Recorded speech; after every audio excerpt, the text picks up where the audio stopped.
আসসালামু আলাইকুম রহমতুল্লাহি আবরকাতু।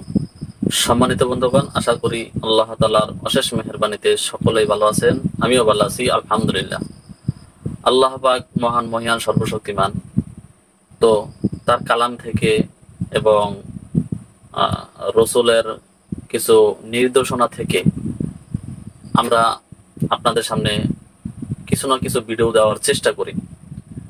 তো আজকেও আপনাদের সামনে একটি ভিডিও নিয়ে হাজির হয়েছে, যে ভিডিওটি আপনাদের অনেক উপকারে আসবে, অনেক কাজের একটি ভিডিও। সমস্ত ভিডিওগুলোই কাজের। এই কথাগুলো আমি বারবার গুরুত্ব কেন দেই, বারবার বলতেছি যে গুরুত্বপূর্ণ ভিডিও, গুরুত্বপূর্ণ আমল এবং কাজের ভিডিও। এই সমস্ত কথা বলার উদ্দেশ্য হইল যাতে আপনারা এই ভিডিওগুলো মনোযোগ সহকারে নিজের আমলের জন্য ব্যবহার করতে পারেন, এই জন্য এত গুরুত্ব দেওয়া হয়। সম্মানিত বন্ধুগণ, আজকে আপনাদেরকে যেই আমলটা দেওয়া হবে, আমলটা যে কোনো রোগীর পাশে, যে কোনো রোগীর পাশে গিয়ে এই আমলটা শুধু 7 বার পাঠ করবেন। ওই রোগী যদি আল্লাহ তাআলার নির্ধারিত ফায়সালার দিকে সে যায়, অর্থাৎ আমি ওই কথা বুঝাইতেছি যে মৃত্যুর দিকে তার যদি ফায়সালা হয়ে থাকে, আল্লাহ তাআলা যে মৃত্যু নির্ধারিত করছেন ওই পর্যন্ত যদি সে পৌঁছে থাকে, তাহলে পৃথিবীর কারো ক্ষমতা নাই তাকে ওখান থেকে ফেরানোর। তো আমি বলতেছি যে আপনি যখন এই আমলটা করবেন, ওই সমস্ত বিষয় বাদে আল্লাহ তাআলার ডাকে সাড়া দেওয়া ছাড়া অন্য যেই সমস্ত রোগী আল্লাহ তাআলা ডাকে সাড়া দেবেন তাদের ক্ষেত্রটা ভিন্ন। আমি এই আমলটা যখন আপনি করবেন, ওই সমস্ত রোগীরা আল্লাহ তাআলা চাইলে সে পরিপূর্ণ সুস্থ হবে এবং ওই রোগ আর কখনোই তার হবে না। আমাদের চ্যানেলের সাথে জুড়ে থাকার জন্য আমাদের চ্যানেলটিকে সাবস্ক্রাইব করুন এবং সাথে থাকা বেল আইকনটি বাজিয়ে দিন। সম্মানিত বন্ধুগণ, আমরা বিভিন্ন জায়গায়, বিভিন্ন চ্যানেলে, বিভিন্ন স্থানে আমরা বিভিন্ন ধরনের আমল পাই, বিভিন্ন ধরনের আমল শিখি। তো একটা হইছিল যে আপনাকে কথার মাধ্যমে অনেক দূর নিয়ে যাওয়া, আমলের পরিমাণটা ছোট করে দেওয়া। যেই পরিমাণে আমলটা আপনি চাইতেছেন ওই পরিমাণ আমলটা আপনি পাইতেছেন না, কথাগুলো বেশি হইতেছে। আমি চাইতেছি শর্টকাট কথার মধ্যে কিছু আমল দেওয়ার জন্য।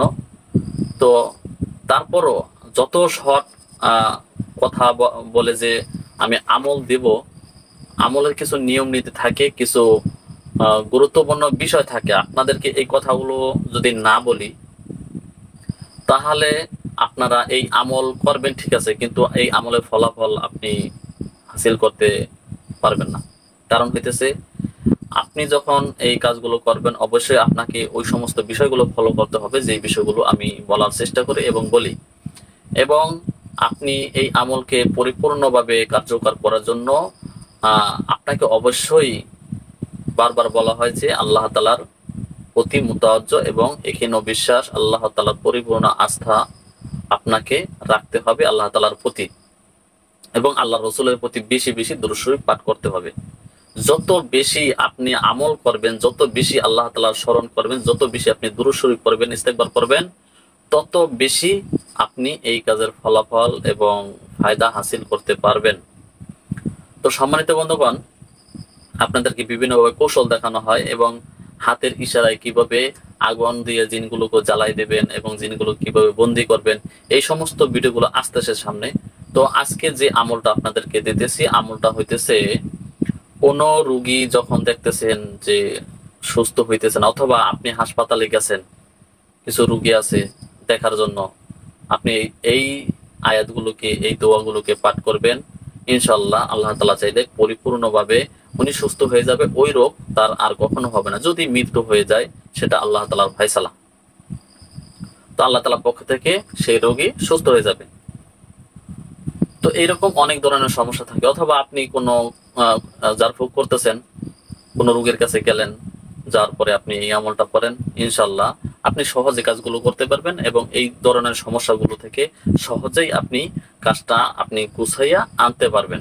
তো সম্মানিত বন্ধুগণ, আমি যে কথাগুলো বললাম, অবশ্যই এই কথাগুলোর প্রতি মনোযোগ এবং চিন্তা ফিকির করবেন এবং আমি চাই যে প্রত্যেকটা বিষয় আপনি চিন্তা ফিকির করেন এবং কোরআন পড়েন, বেশি বেশি কোরআন পড়ে এই বিষয়গুলো জানার চেষ্টা করেন। তো যেই আমলটা কথা এতক্ষণ ধরে বলতেছে সেই আমলটা হয়েছে আসআলুল্লাহ আল আযীম রব্বুল আরশিল আযীম আইয়াশফিকা। আবার বলা হইতেছে আসআলুল্লাহ আল আযীম, আসআলুল্লাহিল আযীম রব্বুল আরশিল আযীম আইয়াশফিকা, আসআলুল্লাহিল আযীম রব্বুল আরশিল আযীম আইয়াশফিকা। এই হইতেছে দোয়া এবং আয়াত। এইটা আপনি যখন এই কালেমাটা যখন এই দোয়াটা যখন আপনি পাঠ করবেন, ইনশাআল্লাহ ওই রোগীর পাশে বসে আপনাকে 7 বার মনে মনে, উচ্চ স্বরে না, মনে মনে এই শব্দটিকে 7 বার আপনি পাঠ করবেন। ইনশাআল্লাহ ওই রোগী পরিপূর্ণ সুস্থ হয়ে যাবে, যদি আল্লাহ তাআলার ডাকে সারা, আল্লাহ তাআলা যদি তার হায়াত রেখে থাকে তাহলে সে পরিপূর্ণ ইনশাআল্লাহ সুস্থ হয়ে যাবে। তো সম্মানিত বন্ধুগণ, আশা করি আমাদের কাছ থেকে যে আমলটা আমি দেওয়ার চেষ্টা করছি এই আমলটা আপনারা সুন্দরভাবে বুঝতে পারছেন। যদি কোনো বিষয়ে আপনাদের জানার ইচ্ছা থাকে অথবা কোনো বিষয় আপনি বুঝতেছেন না, এই সমস্ত বিষয় যদি আপনার জানার ইচ্ছা থাকে অবশ্যই আমাকে কমেন্ট বক্সে জানাতে পারেন। আমি ওই অনুযায়ী ভিডিও দেওয়ার চেষ্টা করব এবং গুরুত্বপূর্ণ আমলগুলো আপনাদেরকে শেয়ার করব ইনশাআল্লাহ। সবাই ভালো থাকুন, সুস্থ থাকুন। আসসালামু আলাইকুম ওয়া রাহমাতুল্লাহি ওয়া বারাকাতুহু।